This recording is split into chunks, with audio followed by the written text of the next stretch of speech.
Hi, everyone. My name's Ethan. I'm one of the co-founders of Logista, the world's first rapidly deployable logistics management system for disasters.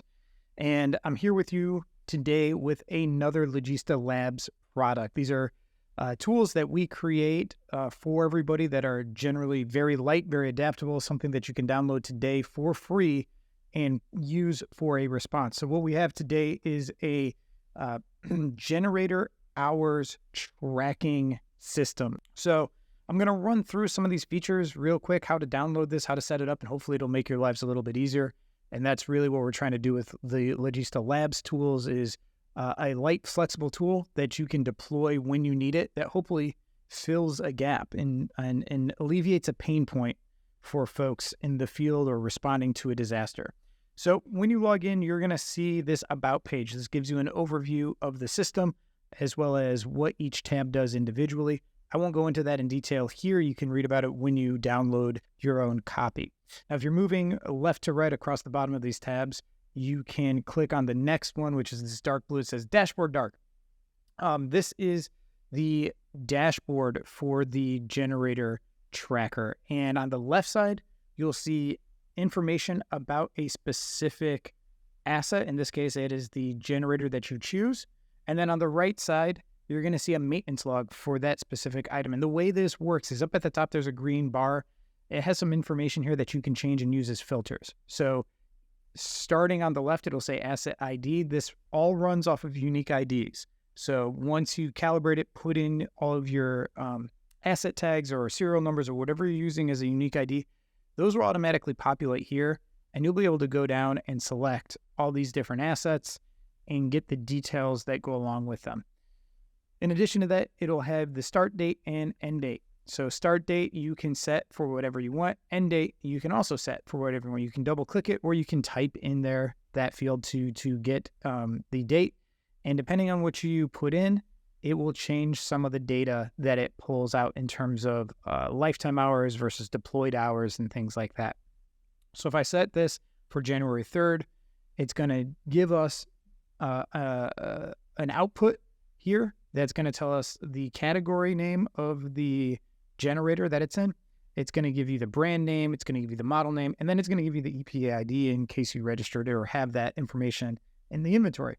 Below that, and really that's trying to just get you all the quick asset information that you need at a glance. Now, once we have all that pulled up, the runtime details is really where this is useful. It'll give you the total lifetime run hours for that particular machine or asset. So right here we have 525 hours. Then it will give you the runtime in hours for the date range that you selected up at the top here. In this case, 400. It'll also convert that into a percentage of the machine's total lifetime hours. So right now, between December 31st and January 3rd, 76% of this machine's runtime was between those two dates. So a really kind of helpful, cool metric just to have on hand. It'll also tell you how many hours are left until it is next due for service. If it's green, it means that you're good to go. As soon as you cross over that 0 threshold, as soon as it becomes due for servicing, it'll turn to red for you. And then if we go even further below that, it'll give you a breakdown of the runtime in the date range, which will be red, and it's hours of runtime outside of that date range. This is really helpful, say, for a deployment. If you're deploying these and you want to know, hey, how much time was this of the machine's entire lifetime? How much of that was spent for this deployment? That red part will show you what was used during the deployment. The blue is going to tell you what was outside of that deployment. So really, really cool feature right there. The last piece of this puzzle is the depreciation or reimbursement, depending on how you want to look at it. If you put in a hourly runtime rate in your inventory, it's automatically going to pull that and calculate what that value is based on these dates. So if I change this date from January 3rd to, let's say, today, we're going to see a couple things. One, we've captured the entire lifetime of this machine. So our lifetime hours and our date range hours match. We also saw that this hourly depreciation value, that jumped up because we're including more time in that date range to capture all of those hours that it was running. Super great, cool feature there. Moving to the right, you can see the maintenance log here. This is going to self-populate. It's every time a form is submitted to give information, you're going to get a line item in here that explains the date that it happened, what the maintenance was, a description of the maintenance. Here we can see that maintenance was performed at 500 hours, when the next PM, preventive maintenance, is due. So we can see that it's at 600 hours, and who performed that maintenance. So really great stuff to kind of keep a quick eye to go back and look and see what has happened with a particular asset or machine. So how does this all work then? I mean, this is very cool. It's great that we can have this dashboard. We've got two tabs that make everything work. One is your inventory tab. This is stuff that you're going to put in as soon as you download the spreadsheet. It's going to start with these asset numbers on the left here. And I'm going to zoom in so everybody can see this a little bit better. So you're going to input all your asset numbers in column A. If you use category names for your generators, if you're breaking them up between EPA tier levels, between kilowatt hours, things like that, you can include those category names in column B. If you don't use it, you can leave it blank, not a big deal. Same thing with column C. If you have the make of the generator, you can put that in column C. Column D is going to be your model. So any model name, model number, you can put that in there. EPA number, if you have one assigned to that asset, you can put that in column E. And F. F is a constantly updating field and is the only updating field that you need to constantly update in this inventory sheet. Everything else is going to be automated through forms. So this is a dynamic field that you'll actually have to go back and update occasionally. So last maintenance is when the last time in run hours or runtime maintenance was performed. Maintenance schedule, this is for each machine. I just put 100 hours in here for placeholder. If a machine is supposed to have PM at 50 hours, every 50 hours, every 100 hours, every 200 hours, that's what you would put here specific to that unique asset. If you want to include fuel type or something along those lines, you can do that here. I don't have it filled in this situation, but it is a field that you can pull in just for record keeping. And if you wanted to put in purchase date, just again, to make it easier on yourself for the future, it's good to have, as well as purchase number. So when the asset was purchased and what was the purchase number or documentation that goes along with it. Finally, reimbursement rate. Different machines can be reimbursed or depreciate at different rates. You can put in that dollar amount there, and it will then automate based on runtime and search filters. On the right, you can leave that blank. This column L, lifetime runtime, that will self-populate based on the form that is submitted and writes to tab 3, which is the asset form tab.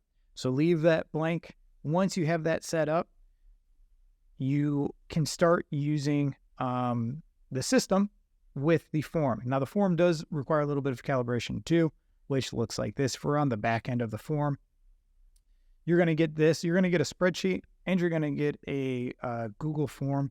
When you open up the Google form, it's going to have all of these placeholders in them. Just go through and delete those one by one, and I'm going to show you how easy it is to actually set this up. So I'm going to go in and copy all of my asset numbers, and you can do those all in one fell swoop. Highlight everything, and then Control-C on a PC, Command-C on a Mac, copy all that, and then come in here, and you'll be able to delete all of these, just X them out, remove what's in there. And once they're removed, you can just go in and put Control-V or Command-V paste, and it will paste every single one of your asset IDs on a new line, and there you go. It's calibrated. You'll see some other fields in here, which you don't need to change. Everything here is ready to rock and roll for you, unless you would want to change something with maintenance kind. If you need to, you can click in here. If your maintenance requires, you want to add a feature or remove a feature in terms of what maintenance they can select, you can do that same thing. You can select the X at the right to remove something, You can overwrite any of these. You can add it in as you need. So that's how you set up the form. The form on the front end looks like this. And let's say we wanted to go ahead and, use this as if we're a partner using it. We deployed an asset to a partner and they're trying to track the hours that go along with this. So we're going to come in and find a asset, which looks something like this. So let's get this 335 number in here. And we can see that it was last serviced at 600 hours and it should be due in another 100 hours. So it'll be serviced again at 700 hours. And if I look over here on this maintenance log, I can actually see that from the last form that was submitted on December 31st. It says that maintenance was performed at 600 hours and the next PM is going to be at 700. So we're now at it. Let's say it's at 725 hours and we did the maintenance in the field at 700. So I need to log that information. So I'm going to put in my email address. I'm going to select the generator ID here. So that's 335. Start runtime was 600 for this period. End runtime, and we'll make it interesting. We'll say it's 725. So it's 25 hours over the preventative maintenance deadline. So we'll say that we did do the maintenance at 700. So we're going to click yes and then hit next. And it's going to ask us some more information. It's going to ask what kind of maintenance kind. We did everything. We did air filter, oil change, oil filter, spark plug replaced, everything. We then have to put in a description. So I just copied and pasted something from before. And actually I lost it when I brought in those other answers. So we'll just take this one here, copy that for consistency, and we can just paste that in. And except instead of 600 hours, we did the maintenance at 700 hours. And we know that this machine is due every 100 hours. So we'll say that the next maintenance is due at 800 hours. And then we hit submit.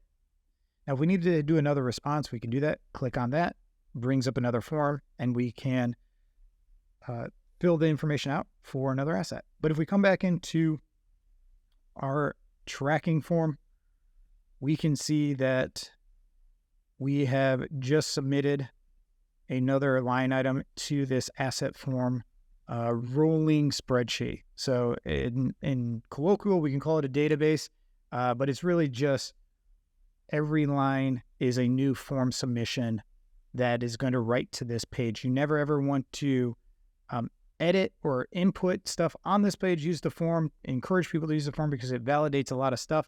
But if you did need to correct something like a runtime or something like that, if it didn't start at 600 or if it didn't end at 725, this is where you would be able to edit that information. So if we come back to our dashboard and we want to make sure that our dates include everything, so we have 12/31 to 2/11, we can see a couple of things happen right away. One, our lifetime run hours jumped up to 725, which is great. This machine, all 725 hours are between 12/31 and 2/11, so that's fine. And then here, as I mentioned before, it's 25 hours past service or preventive maintenance. It flags red for us, and it tells us very specifically we're 25 hours over. And this is where we go back into the inventory and update that one column that I flagged before, the last maintenance. So we need to come in here and find our model, which is 335. And we did do maintenance on it. The form tells us that we did maintenance at 700 hours. And the dashboard also tells us that there was maintenance performed. So let's go in and adjust that. So we come over into the inventory and we have 335. I want to make sure that I got the right number here. And I'm just going to come in and say last maintenance was done 700. We know it's also scheduled at every 100. So the next time it should be due is 800. And if we keep going to the right here, we can see that the lifetime runtime has updated automatically. So that 725 that we added additional time, that gets added here for a lifetime runtime total if we ever needed that in sort of a table view. So if we come back here, we now can see that the last serviced was updated to 700. That pulls directly from that inventory tab. We now know that we have an additional 75 hours left before we have to do any maintenance again, and everything is set on that front. All right. And there we go. Just an error on my part there. So we have the maintenance up and running. We can see the whole log here on the right side. We have the inventory here, and we have our asset form. We're never going to add lines into this asset form. We're going to let the form write those lines. But if we do need to edit the start time, runtime, or any of the maintenance description or kind, we can do that as well. But it needs to match the same kind of filters, if there are filters in there, if there are tags in there. Where I think a lot of people are going to live is on this dashboard. This is where it really tends to shine and provide a lot of information. Pro tip, if you're trying to get a view of everything at once, switching that zoom to 90% or 75% is going to give you more of a synopsis overall. So we also, again, just mentioning that it's really worth the time to put in things like the hourly rate for each machine, because then you'll be able to get a quick view of depreciation or reimbursement and what that machine costs to run and what you are entitled to in terms of reimbursement. If you want to, you can print this to PDF using any of the built-in native features of Google Spreadsheets. So you can do that very easily. You can download this as a PDF. You can download it as a web page. You can also share this as a web page. So if you want to, you can publish this to web. You can choose which page, if you want to do the entire document or just one of the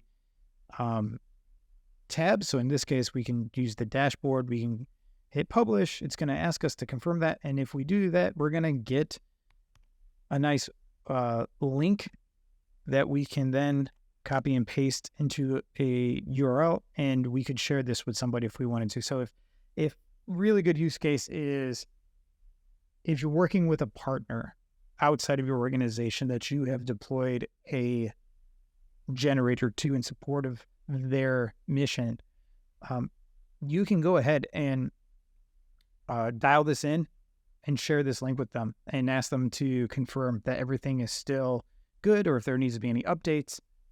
If you change anything on the dashboard, it will change this view. So if you wanted something static, I'd suggest printing to PDF and sending that to them. But cool features here that you can use just because Google has already created them.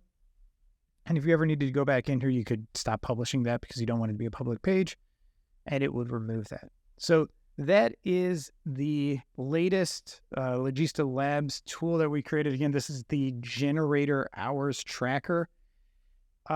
Really excited that we could put this together, push it out for folks. Let us know if this is useful, if there's similar kinds of tools that you all are looking for that would make life easier. We're continuing to build out the full version of Logista, which is extremely powerful, does a lot of really, really cool stuff. But as we mentioned in our last webinar, Life After Spreadsheets, most systems are going to be a layered approach. So a good LMS is going to be very easy to get information into and out of. However, there are going to be a lot of very hyper-local, very specific additional needs based on your systems, your protocols, your SOPs. Generator hours are generally one of those things that are very local, and how you guys do that is up to you. This is meant to give you something if you don't have something in place already. So please download this, use it, give us feedback, let us know if it's useful. We have a contact information here, info@logistaresponse.com. Ping us on LinkedIn, or drop a comment on the web form on the website, which is logistaresponse.com. So thanks a lot. Hope this is helpful, and feel free to reach out to us anytime you need.